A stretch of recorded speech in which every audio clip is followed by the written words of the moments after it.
in, but I don't know. Get some iron workers up there, put them up there for a season and get a dome, retractable dome put on City Field. I think that would be pretty good because the Mets are going to be good for a long time. And if we're going to be going to some playoff games and World Series, I think it would be a lot better if we had a dome to sit there in nice, comfortable weather. I got to tell you, when you're young, when you go to these games with your friends and you run around and you're drinking vodka, or you're drinking some beers, or I may not even be drinking, just full of testosterone and your team is winning and it's just crazy. And it's like you'd go to a football game. Like, I don't know if you guys remember, the real maniacs back in like the 90s and the 80s. Like if you were a Chicago Bear fan and, Soldier Field, packed Soldier Field, they're playing, let's say, I don't know, say the Green Bay Packers, you could reciprocate for both of their fans. There's always those guys out there that have their shirts off and they just run, the smoke's bellowing out of their ears, the smoke's bellowing out of their mouth. They're cheering for their team, and it's just for a reason. Guys got their shirts off. It's just out of control. Now, team like Minnesota played in the, they played in a dome.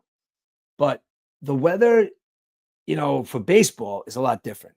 Now, the fandom is a little bit different. I mean, because, baseball is a game where you sit there for 9 innings. You watch a baseball game, stuff happens, stuff doesn't happen. You can wait, get up and get a drink, and you come back and your team could still be up, or it could be a 1-2-3 inning. I happen to like that about baseball.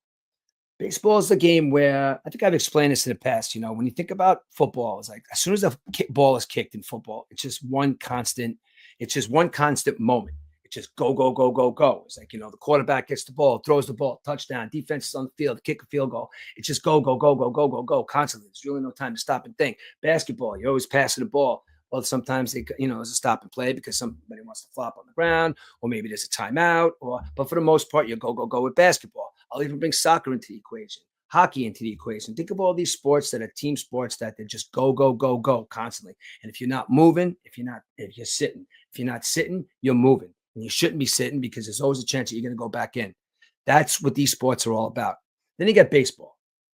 Baseball is a kind of sport where, well, back to my point about football. Football is kind of one big moment from the kickoff to the end of the game. When you look at baseball, baseball could be a couple of good moments in the first couple of innings, and then maybe there's a little bit of a lull because it's a pitcher's duel going on. I like to look at baseball as like a whole bunch of big moments all wrapped up into one.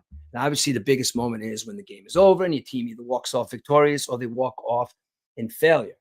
Baseball is a game of failure. You're going to win some, you're going to lose some. Did I think the Mets were going to go 162-0 this year? Maybe. But once they lost that first game to Houston, it's like, you know what? They can maybe win 161 games. And as I could see, that's not going to happen either. But they are at this moment in first place. But back to the point that I was saying about the games. Now, you can't shorten